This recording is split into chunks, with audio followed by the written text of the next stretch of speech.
ಉದಯ ಟಿವಿಯಿಂದ ನೀವು ನೇರವಾಗಿ ಹೋಗಿದ್ದು ಮಾಯಾಮೃಗ ಅನ್ಸುತ್ತೆ. ಮತದಾನ ಅದಕ್ಕೆ ಮುಂಚೆ ಆಗಿತ್ತಾ ಅಥವಾ? ಇಲ್ಲ, ಮಾಯಾಮೃಗ ಆದಮೇಲೆ ಮತದಾನ ಆಯಿತು. ಓಕೆ. ಅದಕ್ಕೆ ಮುಂಚೆ ಶಕ್ತಿ ಅಂತ ಒಂದು ಸೀರಿಯಲ್ ಮಾಡಿದೆ. ಶಕ್ತಿ ಆ್ಯಂಡ್ ಮಾಯಾಮೃಗ ಎರಡು ಒಟ್ಟೊಟ್ಟಿಗೆ. ಶಕ್ತಿ ಅನ್ನೋದು ಉದಯ ಟಿವಿನಲ್ಲಿ ಬರ್ತಿತ್ತು, 7 o'clock ಬರ್ತಿತ್ತು. ನಿಂಬಸ್ ಅಂತ ಪ್ರೊಡಕ್ಷನ್ ಅದು. ತಮಿಳಲ್ಲಿ ಬರ್ತಾಯಿತ್ತು, ಅದನ್ನೇ ರೀಮೇಕ್ ಮಾಡಿದ್ರು ಇಲ್ಲಿ.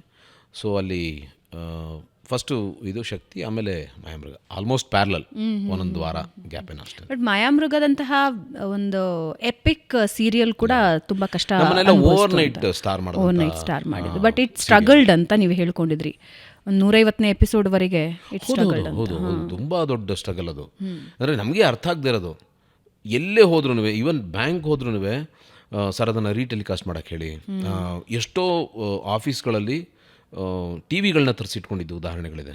4:15 ಮಿಸ್ ಆಗಿಬಿಡುತ್ತೆ ಅಂತ. ತುಂಬ ಜನ ದೂರದರ್ಶನ್ಗೆ ಬರೆದಿದ್ದಿದೆ, ದಯವಿಟ್ಟು ಇದನ್ನು ರೀಟೆಲಿಕಾಸ್ಟ್ ಮಾಡಿ, ನಮ್ಗೆ ನೋಡೋಕ್ಕಾಗಲ್ಲ, ನಾವು ಆಫೀಸ್ನಲ್ಲಿ ಇರ್ತೀವಿ ಅಂತ. ಆ್ಯಂಡ್ ಇದರ ಒಂದು ಏನೋ ಎಷ್ಟು ಅದಕ್ಕೆ ಜನ ಬೆಲೆ ಕೊಡ್ತಾಯಿದ್ರು ಅಂತ ನಮಗೆ ಕಣ್ಣಾರೆ ನೋಡೋಕ್ಕೆ ಸಿಕ್ಕಿದ್ದು ಮೈಸೂರಿನಲ್ಲಿ. ಅದು ಸಂವಾದ ಅಂತ ಮಾಡಿದ್ರು. ಅಂದರೆ 150 ಎಪಿಸೋಡ್ ಆದಮೇಲೆ ನಿಲ್ಲಿಸ್ಬಿಡ್ಬೇಕು ಅಂತ ಡಿಸೈಡ್ ಮಾಡಿದ್ರು. ದುಡ್ಡು ಇರ್ತಿರ್ಲಿಲ್ಲ. ಆಮೇಲೆ ಅವ್ರು ಯಾವುದೋ ಒಂದು ಅಡ್ವರ್ಟೈಸ್ಮೆಂಟ್ ಏಜೆನ್ಸಿ ನಂಬ್ಕೊಂಡಿದ್ರು, ಅದು ಸರಿಯಾಗಿ ಕೆಲಸ ಮಾಡ್ತಾಯಿಲ್ಲ ಅಂತ ಗೊತ್ತಿಲ್ಲ, ಇವ್ರು ರೆವಿನ್ಯೂ ಬರ್ತಿರ್ಲಿಲ್ಲ. ಸೊ ಆವಾಗ ಇವರೇ ಸ್ಲಾಟ್ಗೆ ದುಡ್ಡು ಕೊಟ್ಟು ಸ್ಲಾಟ್ ತೊಗೊಂಡು ಮಾಡಬೇಕಾಗಿತ್ತು. ಸೊ 3 ಜನ ಸೇರಿ ಮಾಡ್ತಾಯಿದ್ದು. ತುಂಬ ಕಷ್ಟ ಆಗ್ತಿತ್ತು ಅವ್ರಿಗೆ. ನಾವು ಕಲಾಮಂದಿರದಲ್ಲಿ ಮೈಸೂರಿಗೆ ಹೋದಾಗ ಸಂವಾದ ಇದೆ ಅಂತ ಹೋದ್ವಿ. ಬೆಳಗ್ಗೆ ಹೋದರೆ ಜನ ಕ್ಯೂ ನಿಂತಿದ್ರು. ಪರವಾಗಿಲ್ಲ, ತುಂಬ ಜನ ಇದ್ದಾರೆ ಅಂತ ಸೀತಾರಾಮ್ ಭಾಳ ಖುಷಿಪಟ್ಟರು. ಆಮೇಲೆ ಯಾರ್ದೋ ಮನೇಲಿ ಒಂದು ತಿಂಡಿ ಎಲ್ಲ ಇಟ್ಕೊಂಡು ಹೋಸ್ಟ್ ಮಾಡಿದ್ರು. ಅವ್ರ ಮನೆಗೆ ಹೋದ್ವಿ. ಆಮೇಲೆ ಕೇಳಿದ್ರು, ನಾವು ನೋಡಿದ್ವಿ ಜನ ಎಲ್ಲ ನಿಂತಿದ್ದಾರೆ. ಸರ್ ಒಳಗಡೆ ಆಲ್ರೆಡಿ ಜನ ಕೂತ್ಕೊಂಡ್ಬಿಟ್ಟಿದ್ದಾರೆ, ಅವ್ರು ಮಧ್ಯಾಹ್ನಕ್ಕೆ ಅಂದರು. ಇದು ಗೊತ್ತೇ ಇರಲಿಲ್ಲ ನಮಗೆ. ಆಮೇಲೆ ಸೀತಾರಾಮ್ ಒಂಥರ ದಿಗ್ಭ್ರಮೆ ಆಗೋಯ್ತು. ಏನೋ ಒಳಗಡೆ ಆಲ್ರೆಡಿ ಇದ್ದಾರಾ ಅಂತ. ಸರ್ ಹಾಲ್ ಫುಲ್ ಇದೆ, ಜನ ನೆಲದ ಮೇಲೆಲ್ಲ ಕೂತಿದ್ದಾರೆ, ಇವರು ಮಧ್ಯಾಹ್ನಕ್ಕೆ ಇದ್ದಾರೆ, ಅವ್ರು ತುಂಬ ಗಲಾಟೆ ಮಾಡಿದ್ರು, ಹಾಗಾಗಿ 2 ಸತಿ ನೀವು 2 ಸಂವಾದ ಮಾಡೋಣ ಅಂತ ಡಿಸೈಡ್ ಮಾಡಿದ್ದೀವಿ ಅಂತ. ಆವಾಗ ಅರ್ಥ ಆಗಿದ್ದಿಲ್ಲ, ಇದು ಬೇರೆ ಥರ ವರ್ಕ್ ಆಗಿದೆ ಇದು ಅಂತ. ಸೊ ಅಲ್ಲಿ ಅವರೊಂದು ಬೇಡಿಕೆ ಇಟ್ಟರು, ನೀವು ಎಲ್ಲರೂ ನಿಮ್ಮ ಮನೆಯಿಂದ ₹1 ಕೊಡಿ, ನಾವು ಮುಂದುವರಿಸ್ತೀವಿ, ಇಲ್ಲಾಂದ್ರೆ ತುಂಬ ಕಷ್ಟ ಆಗ್ತಿದೆ ಅಂತ. ನಿಜ ಹೇಳ್ತೀನಿ, ಜನ ಒಪ್ಕೊಂಡ್ರು, ನಾವು ಕೊಡ್ತೀವಿ, ನೀವು ಮುಂದುವರಿಸಿ ಅಂತ. ಇಸ್ಕೊಳ್ಳಿಲ್ಲ, ಬೇರೆ ವಿಚಾರ. ಬಟ್ ಇಷ್ಟು ಜನರ ಪ್ರೀತಿನ ಗಳಿಸಿದೆ, ಇಷ್ಟು ಜನ ನೋಡ್ತಾ ಇದ್ದಾರೆ ಅಂದಮೇಲೆ ನಿಲ್ಲಿಸಬಾರ್ದು ಅಂತ ಬೇರೆ ಒಂದು ಇದು ಮಾಡಿ ಮುಂದುವರಿಸಿದ್ದು. ಸೊ 150 ಎಪಿಸೋಡ್ ತನಕ. ಆಮೇಲೆ TRP ಅನ್ನೋದು ತುಂಬ ಅದು ಸೈಂಟಿಫಿಕ್ ಆಗಿರಲಿಲ್ಲ. ಇವತ್ತಿಗೂ ಅದು ಎಷ್ಟಿದೆ ನಾನು ನಂಬಲ್ಲ madam, I don't know, but I am part of it. ಗೊತ್ತಿಲ್ಲ, ಇಟ್ಸ್ ನಾಟ್ ಏನೋ ತುಂಬ ಟ್ರಾನ್ಸ್ಪರೆಂಟ್ ಅಲ್ಲ ಅಂತ ಅನಿಸುತ್ತೆ ನನಗೆ. ಸೊ ಅವಾಗ ಅದೊಂದು ಬೈಬಲ್ ಥರ, ಏನೂ ಮಾಡೋಕ್ಕಾಗಲ್ಲ. ಏಜೆನ್ಸಿಗೆ ನೀವು ಅದನ್ನು ಕೊಟ್ಟರೆ ಅವ್ರು ಆ್ಯಡ್ ಕೊಡ್ತಾರೆ, ಇಲ್ಲೆಲ್ಲಿ ಕೊಡೋಲ್ಲ. ಸೊ ಅವಾಗ ಅದೇನು ಕರೆಕ್ಟಾಗಿ ವರ್ಕ್ ಆಗ್ತಾಯಿತ್ತು, ವರ್ಕ್ ಆಗ್ತಿರ್ಲಿಲ್ಲ ಗೊತ್ತಿಲ್ಲ. ಸೊ ನಂಬರ್ಸ್ ಪೇಪರ್ ಮೇಲೆ ಬರ್ತಿರ್ಲಿಲ್ಲ, ಬಟ್ ಜನ ನೋಡೋರು. ಎಲ್ಲಿ ಹೋದರೂ ನಮ್ಮನ್ನು ಗುರ್ತಿಡಿಯೋದೇನೋ, ಮಾತಾಡ್ಸೋದೇನೋ, ಬರ್ತಾ ಇದ್ದಿದ್ದೇ ಕಡಿಮೆ, ಬಟ್ ಸ್ಟಿಲ್ ಈ ಲೆವೆಲ್ಗೆ ರೀಚ್ ಆಗಿದೆಯಾ ಅಥವಾ ಈ ಲೆವೆಲ್ ನಮ್ಮನ್ನೆಲ್ಲ ನೋಡ್ತಾರಾ, ಇಷ್ಟು ಪ್ರೀತಿ ಮಾಡ್ತಾರ ಅಂತ ಗೊತ್ತಾಗಿದ್ದೆ ಅಲ್ಲಿಂದ.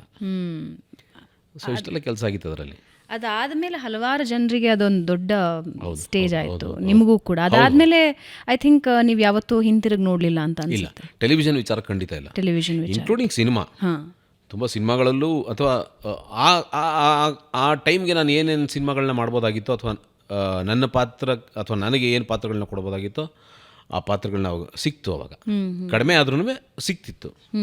ಸೊ ಹಾಗಾಗಿ there was no looking back. ಅಂದರೆ ಅದ್ರಲ್ಲಿ ಮಾಡಿದವರೆಲ್ಲ ಒಳ್ಳೆ ನಟರು ಅನ್ನೋದು ಹೆಸರು ಬಂದಿತ್ತು ಎಲ್ಲ ನಟರಿಗೂ.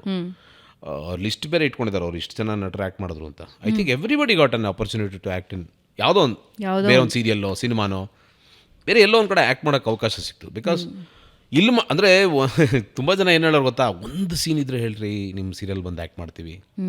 ಅದೇನೋ ಒಂದು ಪ್ರೆಸ್ಟೀಜ್ ಇಶ್ಯೂ ಥರ.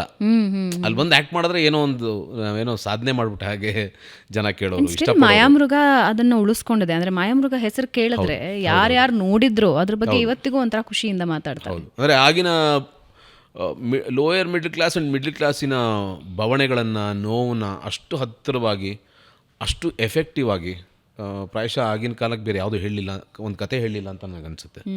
ಅಂದರೆ ನನಗೆ ನಮ್ಮ ಪಾತ್ರಗಳಿರ್ಬೋದು, ಸೇತುರಾಮ್ ಪಾತ್ರ, ಮಾಳವಿಕಾ ಪಾತ್ರ, ಅಥವಾ ವಾಟ್ ಎವರ್ ನಮ್ಮದೊಂದು ಟ್ರ್ಯಾಕ್ ಏನಿತ್ತು ಸೀತಾರಾಮ್ ಸರ್ ಹ್ಯಾಂಡಲ್ ಮಾಡ್ತಾಯಿದ್ದು, ಎಲ್ಲವೂ ನಾನು ಸುತ್ತಮುತ್ತ ನೋಡಿದಂಥ ಪಾತ್ರಗಳೇ.